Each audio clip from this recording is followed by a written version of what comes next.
Over the past few weeks, I've been going through the book Return, How to Draw Your Adult Children Back to the Church. The last class was on Monday, and it was a good text on giving ideas and ways to speak to your adult children and to help them to be open to considering returning back to the sacraments. And for young parents to reflect on how they will hand on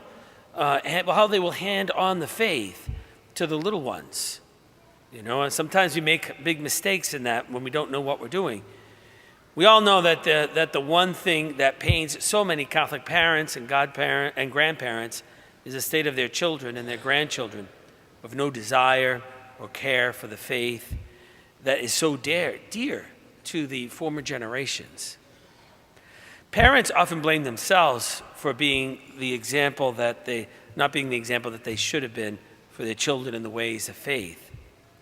And the author does remind the reader that grown children are free to make their own choices, and that it is never too late to open up a world of faith to our loved ones, to our spouses.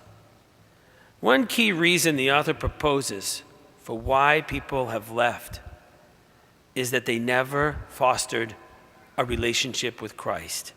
They never saw that as valuable. Never saw that this is what it was about in the first place.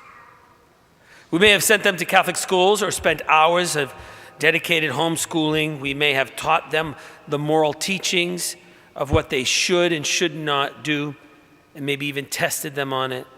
We may have even made them participate in Catholic experiences like not eating meat on Fridays during Lent or going to confession and communion. But all of this, we never introduced them to Jesus.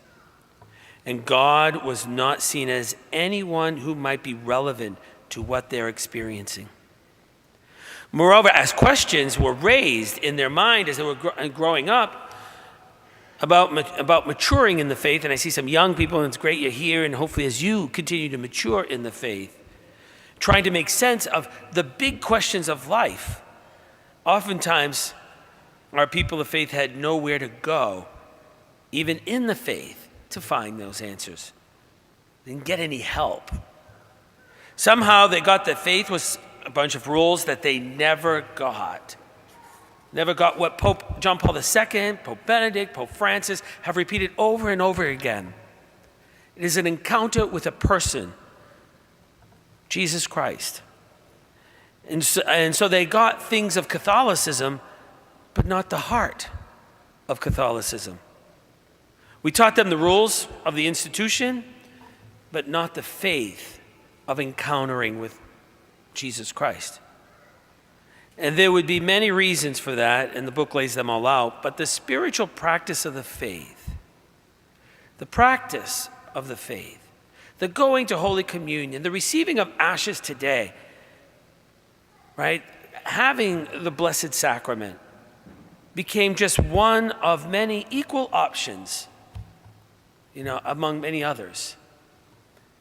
As I was preparing for Lent, I couldn't help think that for many years, my Lents were about doing two very basic things that I never really connected to Christ. The first, I think, growing up was that Lent was doing the things prescribed by the church. And I did it because I was Catholic. Ashes today, fasting and abstinence on Fridays. Today, fasting and abstinence today. Fridays, abstinence from meat. Giving up something. Good Friday, the same as Ash Wednesday. That's what we do as Catholics around the world. The reference to Christ, the passion, uniting myself to Jesus, crucified, certainly didn't seem the goal, or at least I didn't remember it. The goal was doing the spiritual practice. And I did it because that's what we did. I also think that when I got beyond the candy stage, of giving up chocolate, even though giving up sweets is still a reality for a lot of us because we see it as an extra, Lent became a time for self-help, right? How can I be a better person? There are things I need to do. It's not bad in itself, but it was not chosen because of Christ, but because it was my second chance on my New Year's resolutions that I failed on. So I figured, well, I got a second chance now.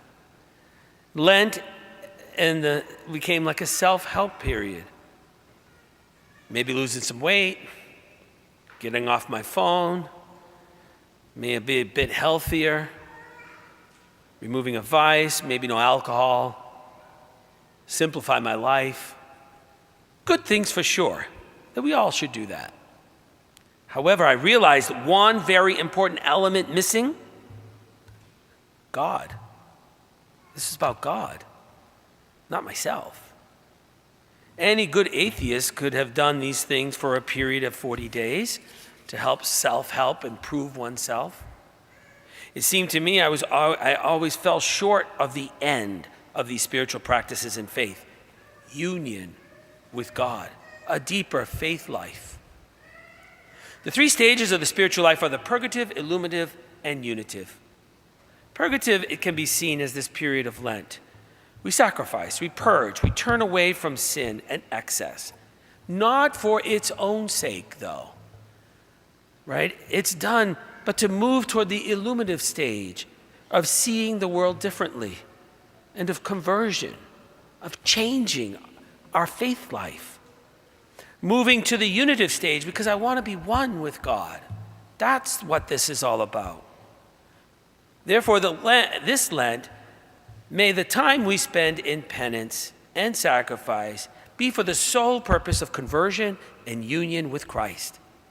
Because in the end, Lent isn't about us. It's not about me. It's about God and using sacrifices that I take on to unite myself to Christ even more. It benefits us only in that the spiritual practices unite us to Christ. His passion and his great self-sacrifice for us that we want to imitate. Take the spotlight off of us and onto Christ, and teach us, our loved ones, the same this Lent.